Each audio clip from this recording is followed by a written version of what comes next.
चलिए फ्रेंड्स, आज हम लोग कुछ विशेष प्रकार के गुणा को पढ़ेंगे।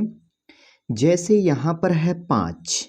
इस 5 को हम लोग लिख सकते हैं 10/2। अब इसको अगर हम काटते हैं तो ये आएगा 5 ही आ जाएगा। इसी प्रकार हम 25 को देख लेते हैं।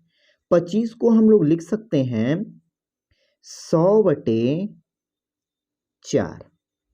ठीक, अगर हम इसको काटेंगे भाग दे करके तो ये 25 ही आएगा।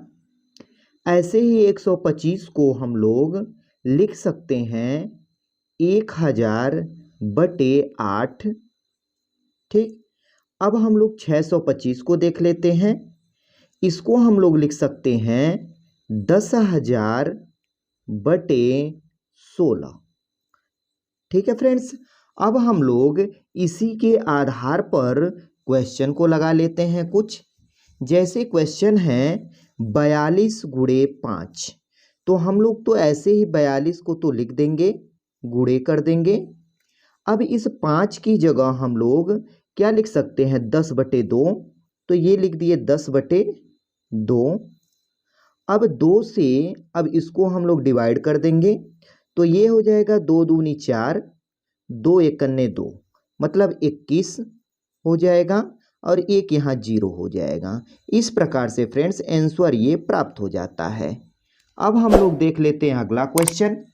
जैसे है 5684 × 25, तो हम लोग इसको ऐसे ही लिखेंगे 5684 गुणे इस 25 को जो है हम लोग लिख सकते हैं 100/4। इसको लिख दिए 100/4। अब इसको हम लोग काट देते हैं। इसको 4 से काटेंगे तो ये 4 एकन्ने 4, एक बार गया, फिर एक और आ जाएगा यहाँ 6, तो 4 चौका 16 हो जाएगा। ये हो जाएगा 4 दूनी 8 और ये हो जाएगा 4 एकन्ने 4। यहाँ पर ये 2 0 आ जाएगा। इस प्रकार से फ्रेंड्स ये आंसर प्राप्त हो जाएगा। ऐसे ही हम लोग आगे देख लेते हैं ये वाला। ये है 64x125, तो 64 को तो हम लोग ऐसे ही लिख देंगे। 125 को हम लोग लिख सकते हैं 1000/8। 8 से इसको डिवाइड करेंगे तो ये हो जाएगा 8×64। कहने का मतलब है यहाँ पर 8 आ जाएगा और ये जो आ जाएगा 3 0 आ जाएगा। इस प्रकार से फ्रेंड्स आंसर प्राप्त हो जाता है। अब हम लोग आगे देख लेते हैं।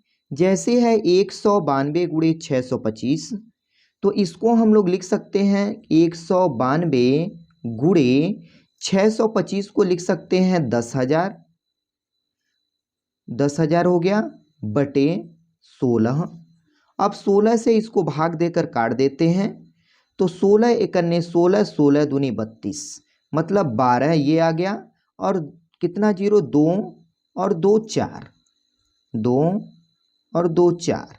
इस प्रकार से फ्रेंड्स आंसर आसानी से प्राप्त हो जाता है। ऐसे ही फ्रेंड्स हम लोग चाहे बड़ी से बड़ी संख्या हो, अगर ऐसी संख्या दी हुई है तो हम लोग आसानी से गुणा करके निकाल सकते हैं। थैंक्स फ्रेंड्स, मिलते हैं अब हम लोग नेक्स्ट वीडियो में।